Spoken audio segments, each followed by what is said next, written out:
Well, hello, everybody out there in podcast land. My name is Betty Porter, and I'm the president of the Southeast Calumet Heights Homeowners Association. And my name is Bonnie Jordan. I'm the treasurer of the Southeast Calumet Heights Homeowners Association. And we just came today to a number of things. One, we've got to give due to the Healthy Chicago Equity Zone. We are so thankful for them to allow us to do the things that we're able to do. In our community, we are trying to be the instrument to bring our vaccination quota up to 100%. Our goal is to have everybody with the vaccination.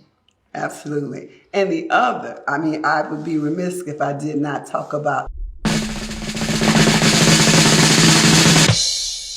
phalanx.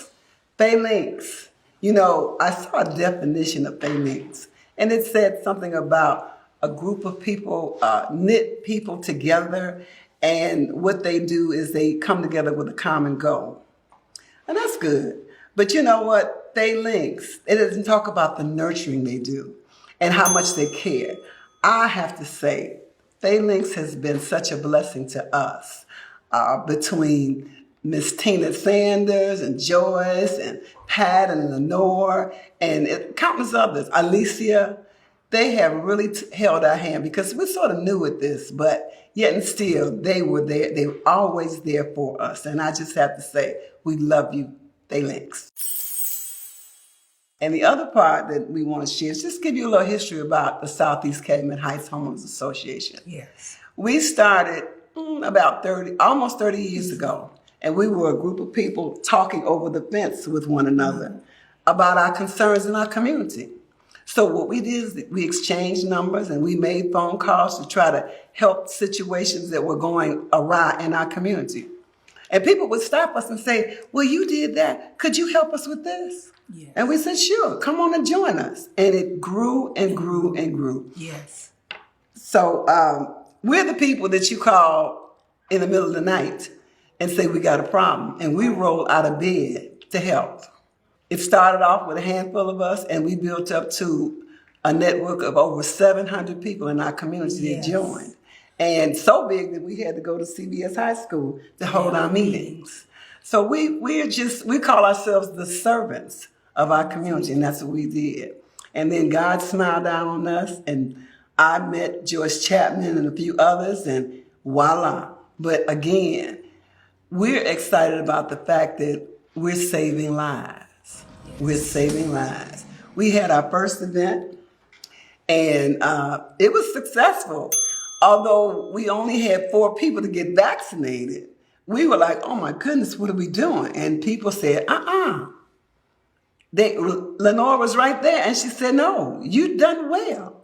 And that was encouraging. That was very encouraging to us to know, because we thought, oh my goodness, we're failing. So we pepped up a little bit. That's right. We came back with another program that we introduced to our community, and we was very successful. We came up with a glamour presentation to our women in our community, and we wanted to encourage women to feel good about themselves, and we wanted to do it with beauty stuff, hair, makeup, eyebrow, nails, toes, and we offered a game trip for the kids to enjoy. We did something for the men also.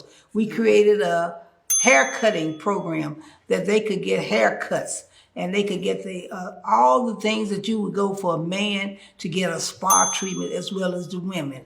And we also offered the shots, the first, second, and the booster shot. So we were very successful. As a matter of fact, we were so successful that we ran out of vaccine. Yes, we did. But thank God to Lori, the nurse, that she volunteered to bring it back to us the next Saturday. On that first Saturday, we did like 27 vaccines. Yes. When we came back on the 9th, we did 41. Yes. Thank God. So we just feel like we are very making an impact on our community as far as the vaccines are concerned. And now we want to go into the next phase of our program. We have an event coming up in November, and it's going to be possibly a twofold event. First of all, we are busing in 2 shelters to our community. And well, they're in our community, but we're busing them to a place where we are going to be giving out coats and hats and scarves. And hopefully they will, we've got like 3 buses that we're going to do. And we're going to fill up those buses and bring them in to do that. And with that, of course, we're going to be giving the vaccinations. And I understand they're getting ready to approve the children's vaccine. Yes. So by then, we'll be, we will have the children's vaccine as well as Moderna, And Johnson. and of course we have Pfizer. And so, we're just encouraging people to get the shot, get the booster, take the pill, do what you got to do. But we are going to save lives. Yes, So we are. we all can be free of the mask, that we can walk around free again, that we can communicate, we can be free. Yahoo! And not so much as being free, but it's safe and healthy. And we know that the vaccine is just going to be part of our life. We have to accept that and move forward. Absolutely. And then in December, Oh, yes. we are going to do a winter wonderland. Yes.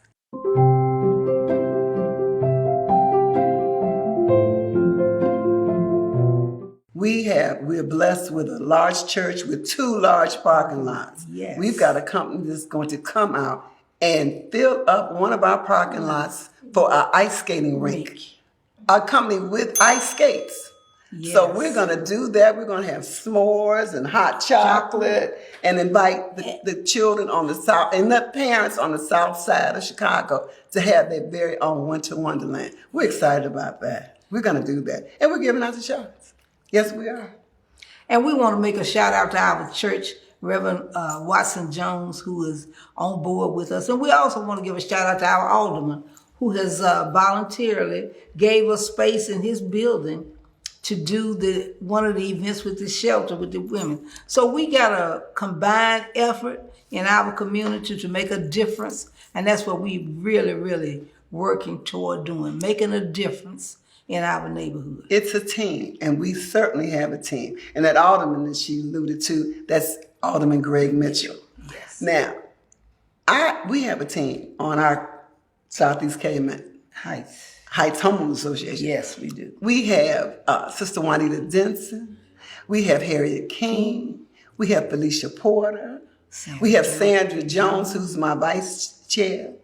And we have a host of other workers and helpers that have just rolled up their sleeves to make, like Bonnie said, to make a difference. We're going to do this. We're going to beat this booger called COVID. We have to. And that's where our heart is. And we've got the backings of Phalanx. Yes. Because again, I say, they surround us, they help us, they encourage us, they nurture us. Sometimes you work on committees and you're in different groups, and sometimes it's like a tug of war. Never happens at Phalanx. Yes. Never. Yes. And I love that. It's so refreshing to have somebody like a family. In fact, that's what we are, a family. Yes. And it takes a village to do what we're doing. Thank God for the village. Yes, so we're pleased, we're thrilled. And if you're not doing anything in December, check us out on the Winter Wonderland. Yes. And if you need a shot, we'll be there. We're there. Thank you so much. Hey, let's lift our hands up. Let's do the team up. Y'all doing great. Yeah. Yes.